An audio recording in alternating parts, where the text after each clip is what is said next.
I think people should be prosecuted for engaging in plans to overthrow a government. That's kind of that's a very loose definition of plans to overthrow the government. Y'all don't seem to be that informed. Wait, look, respectfully, I cover a lot of protests and riots. A lot of people try to protest and riot and occupy government buildings. Do you think that qualifies as trying to, overthrow your government? No.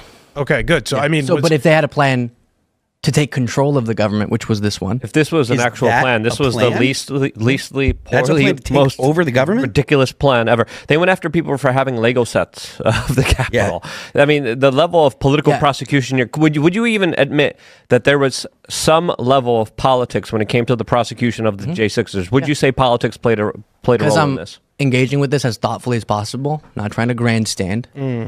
Of course, often for very justifiable reasons, prosecutors will try to make an example of someone who, for example, tried to overthrow the government to prevent the peaceful transfer of power. Today, we've got to talk about something that's been driving me nuts. The way that right-wing commentators like Tim Pool continue to downplay January 6th and then act confused when people push back with facts. Luke Beasley recently went on the Tim Pool podcast and absolutely dismantled their talking points.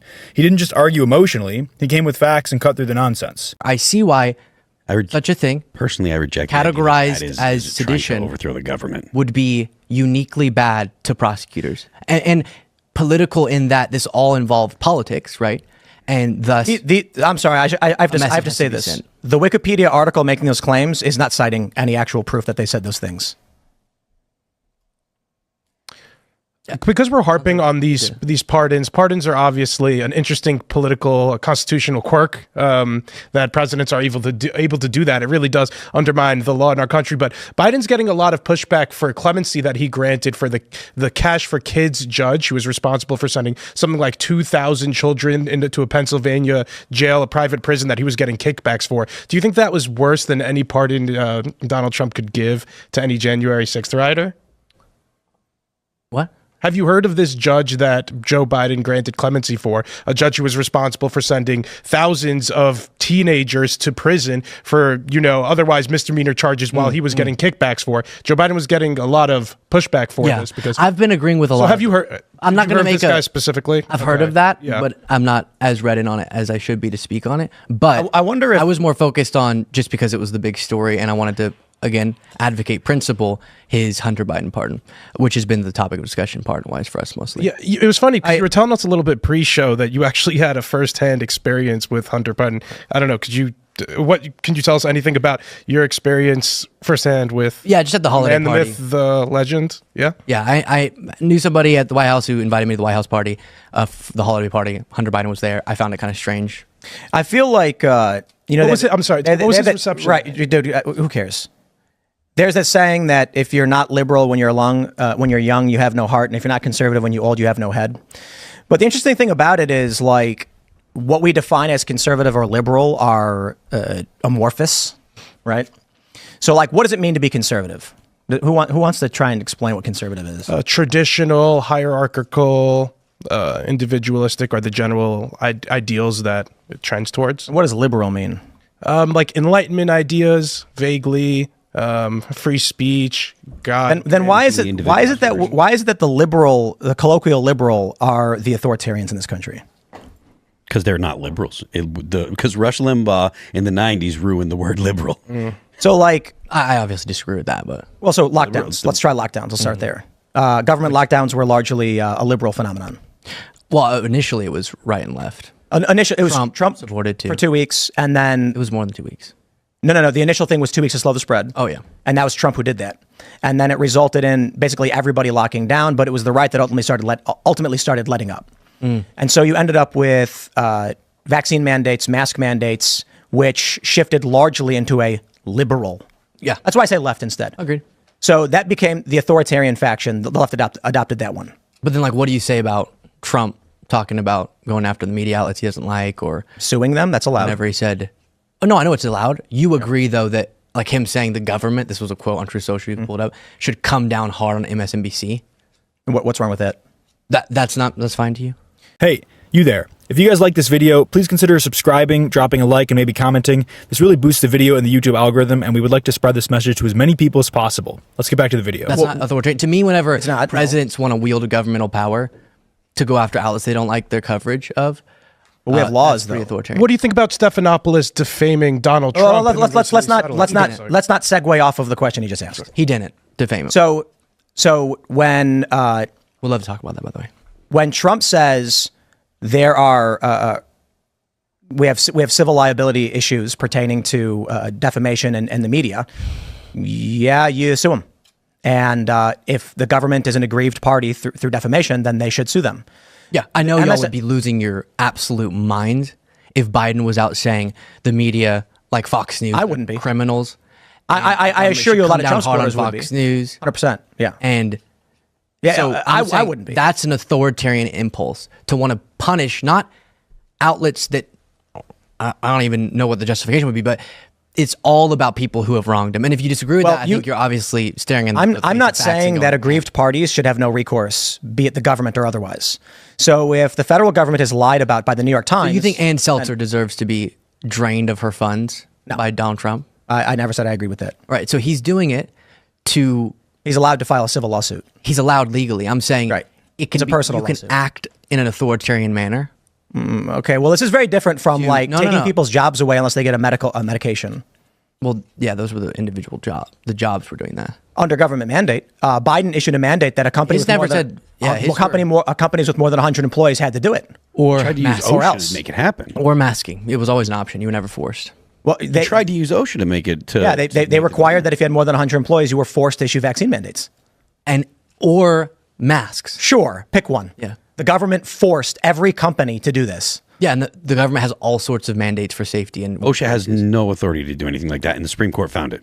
Agreed. Listen. I'm totally fine if this is your argument. That's fine. I'm just saying that if you think that filing a defamation lawsuit is comparable to the government mandating everybody engage in a medical practice. There's nothing more authoritarian than saying we should terminate the Constitution because when did he say that? Election lies pulled up on True Social. The MSNBC comment he talked about. We went over this one with Shank on the terminate the Constitution, and I'll give. Yeah, don't defend that. It's just It's just like you don't. The Constitution shouldn't be terminated. He didn't say that.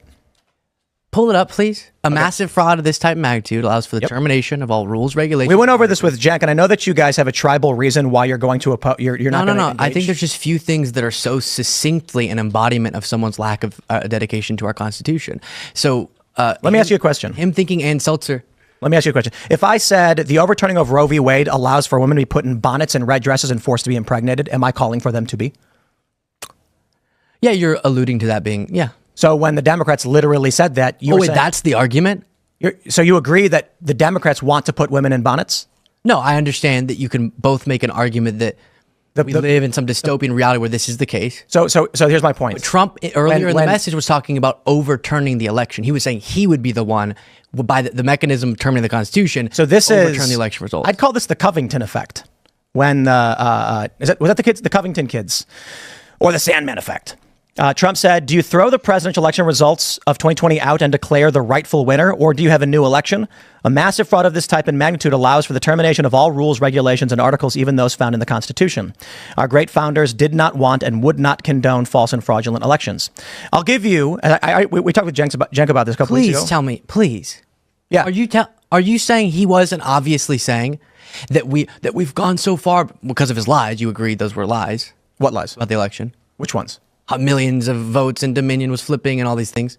Did Trump explicitly say Dominion flipped votes? Yes. Then that's not true. Yeah, that was wrong. Okay. Well, there's a difference between being wrong and lying. And I'm not here to assert that I can read anyone's mind. Okay, but there were times that the people around him heard him say, like, can you believe I lost to this guy? Who said that? Oh my gosh. I mean, come on, like, dude. You're making a lot of statements of fact, and I'm asking you just be like, hey, like who claimed? Okay, Trump fine. Said, he accidentally made a bunch of false statements, and it led to he lies. terrible I things. think Trump lies a lot. And even if you thought the election was unfair, trying to do the fake elector scheme, all those things, none of it's justifiable. This is so authoritarian. Scott Adams calls this so this authoritarian. Right. Scott Adams calls this what is it? One screen, two movies effect. That's Yeah, you're shocking. That's crazy. I mean, I don't think we're allowed to. I mean, with the masking, that wasn't an option, though, wasn't it? Just like you had to get the vaccine. I don't remember. You couldn't even go get food. But in this regard, this is a really, really great example of the one screen, two movies. Now, I have no problem saying I totally understand why you believe what you believe. Right. I also think that this country is deeply pitted against. It's two factions that are deeply pitted against each other that can't actually understand the phenomenon at play. That is, nowhere in that statement did Trump say we must terminate the Constitution. You interpret it as such. That's it. Yeah, does it say we must terminate the Constitution? Bending over backwards way. Does it well, say actually, the reason it's just a different interpretation. It's not crazy. It's not. You don't say the election bending over backwards. You're putting the you don't context say on it. false statements about the election and then say we should do something that's not constitutional, which is throw an election out months and months after it happened, and then go, by the way. So let's be clear here. January 6th was not some protest that got out of hand. It was a complete coordinated attempt to stop the peaceful transfer of power. That's not just my opinion. That's confirmed by over 1,300 charges, Trump's own aides, court documents, and even Republican officials. And yet, Tim's crew tries to water it down like it was just political theater. Luke rightfully called that out, and he hit on a key point. Trump pushed the lie about a stolen election for months, and he still is to this day, told his supporters to march to the Capitol, and then refused to stop the chaos for hours. That's not tough rhetoric, that's just plain incitement. Then came the classic deflections. Hunter Biden, Roe v. Wade, whataboutisms galore. But Luke stayed on message. This isn't about partisanship, it's about accountability. Prosecutors aren't targeting Trump supporters because of their politics. They're charging people who physically tried to overthrow an election. And when it comes to authoritarianism, Luke exposed another contradiction. Trump's threats towards media outlets aren't just civil recourse. They're authoritarian behavior, plain and simple. He is trying to quite literally stifle freedom of the press. If Biden said or did half of what Trump has, right-wing media would be screaming about tyranny. So here's the bigger issue. January 6th was not a spontaneous riot. It was absolutely a part of a larger plan, pressuring the DOJ, state officials, and even setting up fake electors. These weren't just angry voters, they were people who were trying to sabotage democracy, and they were not acting alone or without direction. But the MAGA media ecosystem will defend anything if it benefits Trump. That's exactly what Luke Beasley challenged. So what do you think? Are these commentators misinformed, or are they just covering for authoritarianism? Drop your thoughts below, hit the like button if you appreciate this direct analysis, and don't forget to subscribe for more content like this in the future. Peace. That's a wrap from Eat the Narrative, where truth isn't polished, it's weaponized. If you guys enjoyed this content, please leave a like, drop a comment, and consider subscribing. I'll see you in the next video. Peace.